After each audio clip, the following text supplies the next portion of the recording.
baby. Church ain't been the same since Marvin Sapp said close them doors, and not for a prayer, but for a whole $40,000 offering. Whew, grab your tea, cause this one's steaming. So picture this. It's July 2024, and the Pentecostal Assemblies of the World Convention in Baltimore is in full swing. Saints shouting, choirs singing, and here come gospel legend Marvin Sapp taking the mic with that deep pastoral voice. But instead of a sermon, he said something that left everybody stunned.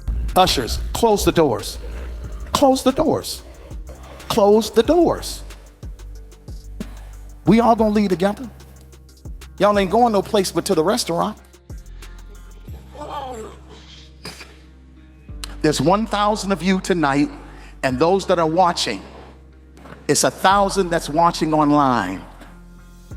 This is a small seed. If I get 1,000 online to give this, if I get 1,000 in the sanctuary to give this, that's $40,000 tonight. You heard that right. And baby, that clip didn't just circulate, it exploded. Social media had a field day, folks hollering about being held hostage in the house of the Lord. Some even called it spiritual extortion. Now Marvin wasn't having it. He jumped on the defensive faster than a deacon on a drum set. In his response, he said it was all misunderstood. It wasn't about force, it was about focus. He claims the doors were closed just to keep the spirit undisturbed and hearts open to give. We ask people to give all the time. It's biblical, and I never forced anyone. But baby, when the internet's on fire, explanations just add to the smoke. And just when you thought it couldn't get messier, boom, here come the whispers. Word on the church pew is that the IRS might be sniffing around Marvin's finances. Yep, allegedly, they've had their eyes on him for a minute, and this whole $40,000 door closing situation might have just fast-tracked a little visit. It's giving from the pulpit to the audit room. Nothing confirmed yet, but if these rumors are true, Marvin might be getting a knock on the door that nobody wants. But let's be real, this drama has folks talking about a bigger issue: church money and transparency. When does asking for an offering cross into manipulation? And how much is too much when it comes to sowing a seed? People ain't just mad at Marvin, they're fed up with mega ministry leaders calling for coins while the congregation is struggling to pay rent. And now, with this IRS buzz in the air, folks are wondering, is Marvin Sapp really preaching for the kingdom, or is he protecting his own empire? What has happened is people have taken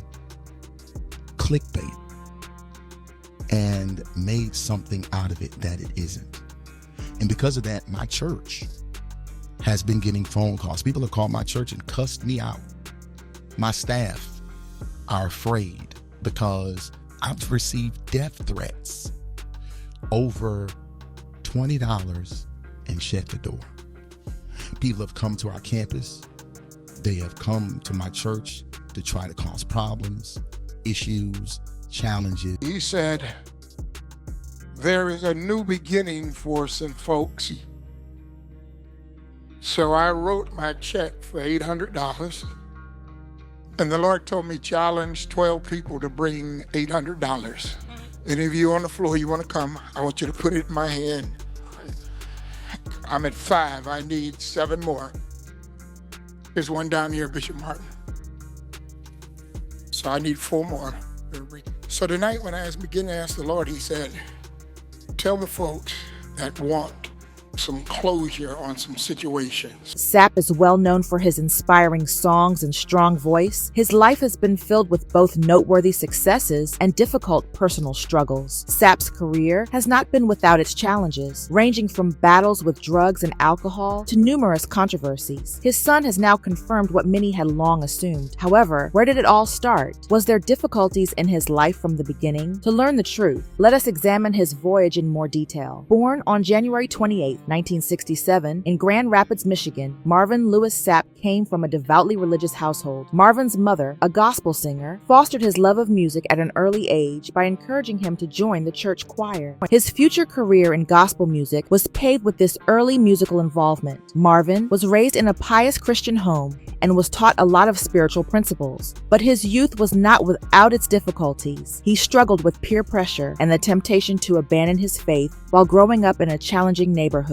Marvin's commitment to his family and his church gave him the fortitude and stability he needed to uphold his morals in spite of these challenges. Marvin concentrated on theology studies while attending the unaccredited Annan Bible College. In this period, he also developed into a member of the 1990 commissioned gospel group. He developed his musical abilities and made a name for himself in the evangelical music industry throughout his time with commission, solo profession. As a contemporary gospel performer, Marvin Sapp started his solo career in 1996 and has since put out 7 albums. The popular tune Never Would Have Made It from his 2007 album Thirsty marked his breakthrough, reaching number 14 on the U.S. Billboard Hot R&B Hip Hop Songs list, number 82 on the Billboard Hot 100, and number 1 on the Billboard Hot Gospel Songs chart. This song demonstrated remarkable chart success. Thirsty itself made its debut at number 4 on the U.S. Billboard Top R&B Hip Hop Albums, number 1 on the U.S. Billboard Top Gospel Albums,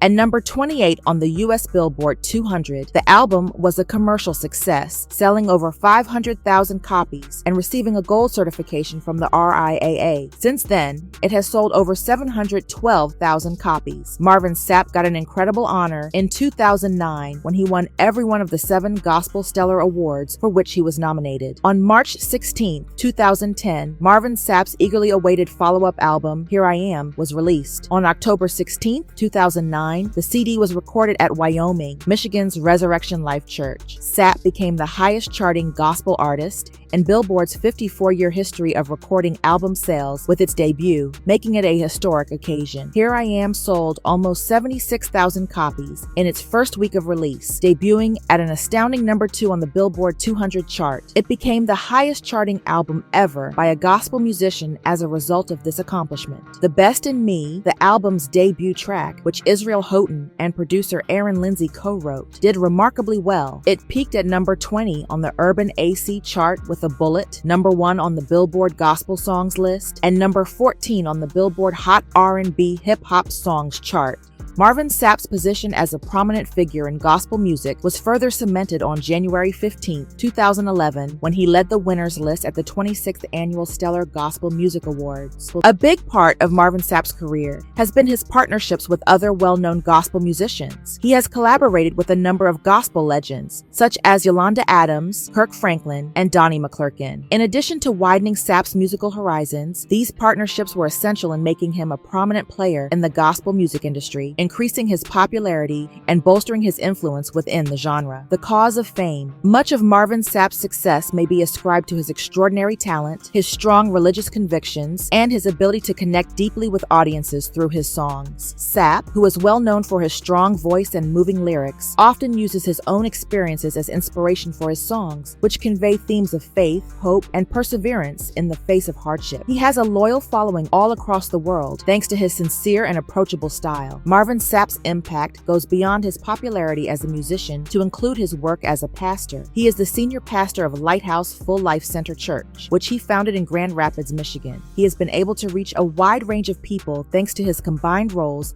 as a musician and a spiritual leader. His influence on the gospel music industry has been greatly increased by the combination of his pastoral work and musical career, which has enabled him to impact people's lives via his songs and sermons, as well as through his illness and life's challenges. Significant personal hardships have characterized Marvin Sapp's path, chief among them being the devastating death of his wife, Melinda Sapp, in 2010. After a valiant fight with colon cancer, Melinda, who was not only his wife, but also his manager, and a key pillar of his ministry, passed away. Marvin was devastated by her passing, which had a profound effect on him on a personal and professional level. He has often talked about how difficult it has been to continue his music career and ministry without her unwavering support and direction. In addition to the psychological effects of losing Melinda, Marvin has had to deal with other physical issues. He has been open about his battle with diabetes, which has required significant lifestyle changes. Marvin's faith and perseverance have been crucial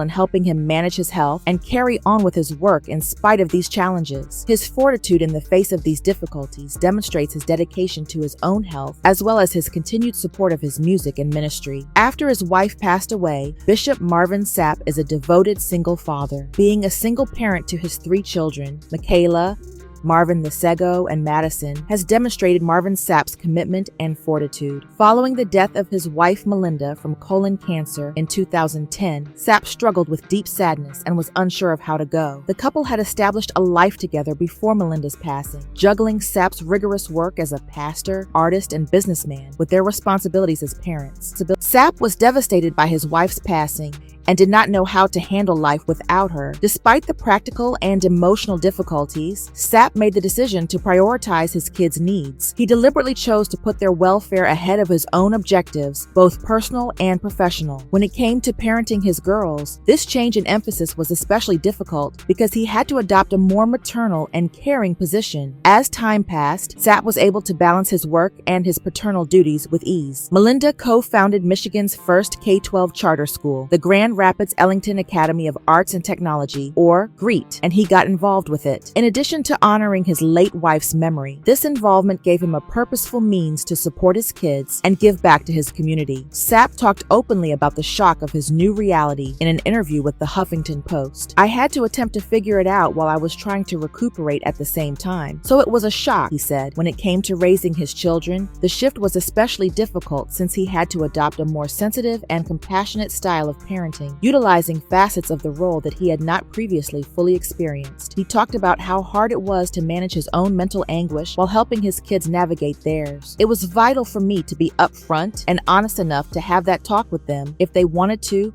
or chose to make decisions that went against what I taught them," Sapp stated. Sapp finally developed a rhythm in his multiple roles as a professional and a parent. Despite the initial challenges, he discovered how to incorporate his music into his parenting, talking to his kids about his work in a manner similar to how he had previously discussed it with Melinda. Sincere criticism was made possible by this open dialogue, which Sapp really appreciated. Sapp found strength in fatherhood, which was a vital component of his grieving process. "I think being a father is the best thing I've ever done," he said. He overcame the severe loss of his wife and moved on with newfound purpose thanks to the presence of his children and his love for them, affairs, and scandals. Even though Marvin Sapp is known for being a devoted and pious person, his life has been characterized by the kinds of scandals that frequently surround well-known public figures. The 2013 scandal involving Dr. Taleka Patrick, a medical resident who developed a notable obsession with Sapp, was one of the biggest. The specifics of this case will be discussed later. Even though Marvin Sapp was not directly responsible for her death or disappearance, the episode damaged his reputation. Along with this issue, Marvin has been the subject of several murmurs and rumors about his potential extramarital affairs and personal connections. Despite the lack of hard proof to back up these claims,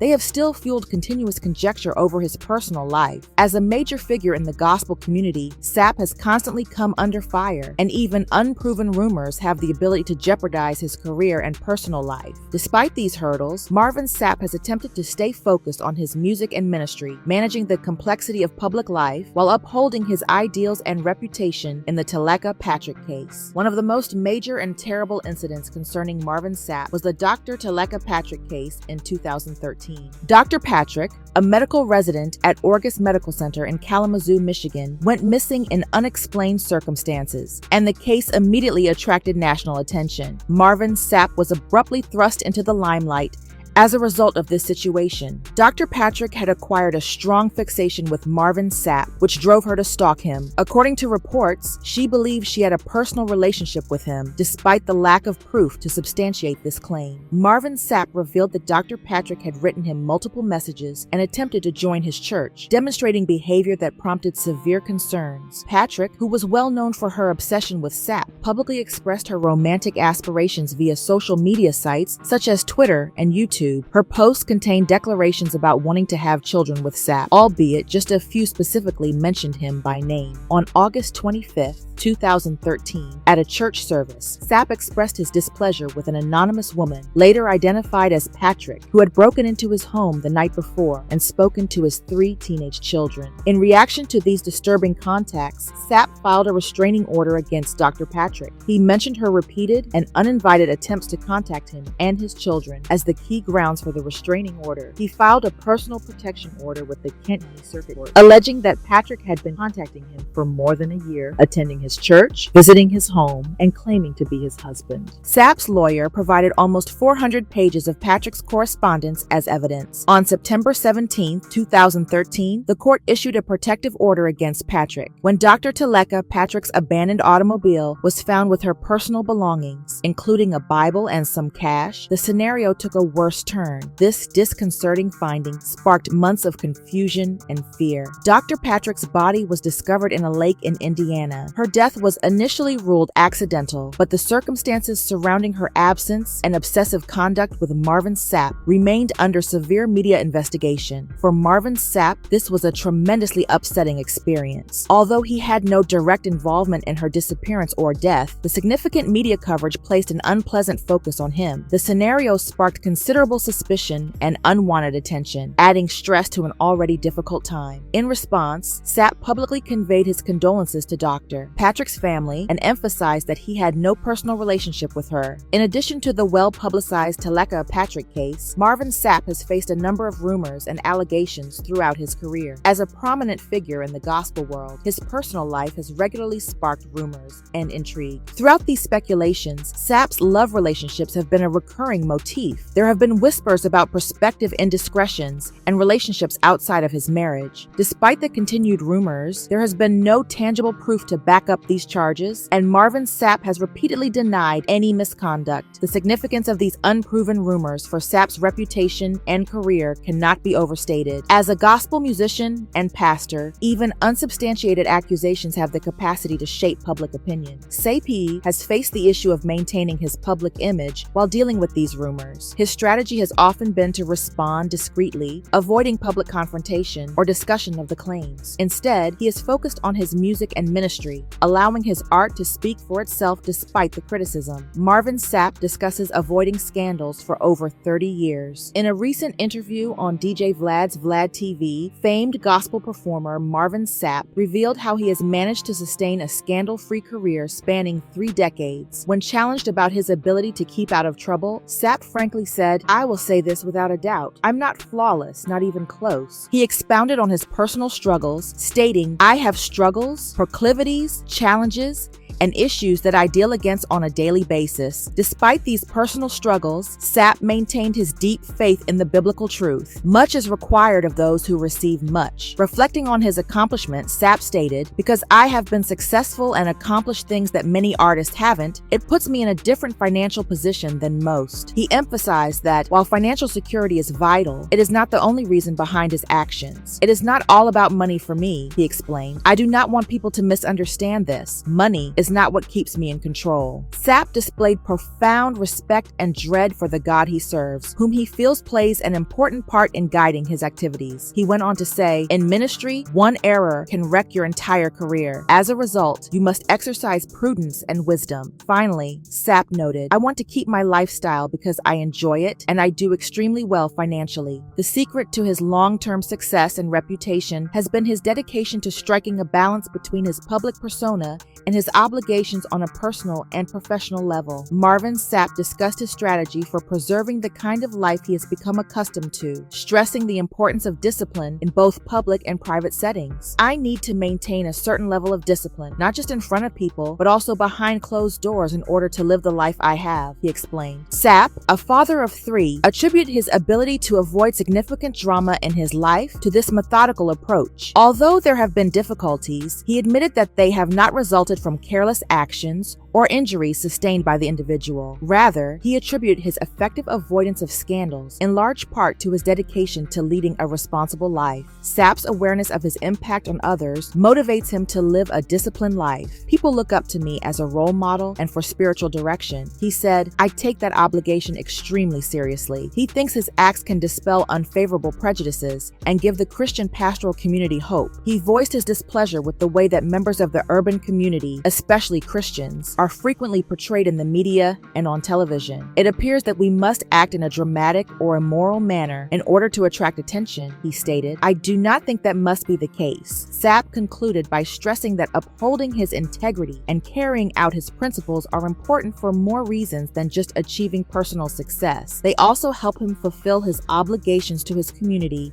and have a good impact on it. He reaffirmed that to whom much is given, much more is demanded, demonstrating his dedication to leading an honest and responsible life. Marvin Sapp, a gospel singer, admits to using cocaine and going on alcohol binges in the past. The path taken by Marvin Sapp has not been without its challenges. He has struggled with substance misuse in particular, yet he has remained steadfast in his religion and vocation. When Sapp looked back on his past, he disclosed that his battles with alcohol and drugs started when he was just a teenager. At the age of 12, he began using marijuana every day when his parents divorced. By the time he was 18, he was drinking and taking medications. It was his first time experimenting with cocaine. Sapp describes this time of his life as one of tremendous rebellion and major personal challenges. He experienced these challenging times as a child in Grand Rapids, Michigan, and they had a significant influence on his subsequent commitment to his faith and profession. Never Would Have Made It is a movie that tells the Marvin Sapp tale and brings his life to the big screen. Sapp talked about the movie and his thoughts on the story it tells. According to him, the main reason I have always sang gospel music is because my mother forced us to attend church. But simply going to church did not imply that we were living out the teachings in their entirety. Sapp said he hoped the film would have a more profound message. I want people to realize that attending church does not imply that a person is flawless. Everybody has some flaws. People do not know my true tale, but they think I somehow go about with a halo. Sapp wants to show the intricacies of his path through the movie, highlighting the hardships and flaws that exist in his life outside of his public image. In 1992, Marvin Sapp, a father of 3, wed Melinda Prince Sapp, his manager and childhood sweetheart. Sadly, Melinda died soon after receiving a stage 4 colon cancer diagnosis in 2010. In spite of the severe loss, Sapp has stated that he is willing to find love once more. He revealed, "I need to get married again. When I am married, I'm a better man than when I was single." With a hint of humor, he said, "I've been single for the previous 12 years, and marriage is something that works well for me. My youngest daughter is dating someone, my daughter has a boyfriend, and my son recently got engaged. I do not wish to be excluded. In order for our family to be together, I would like to locate someone." We encourage you to share your comments on how Sapp's journey has affected your outlook on parenting and personal development as we consider the enormous impact of his experiences. Which aspect of his tale most appeals to you? For more information and updates on Marvin Sapp and other fascinating tales, please leave a comment below and remember to like and subscribe.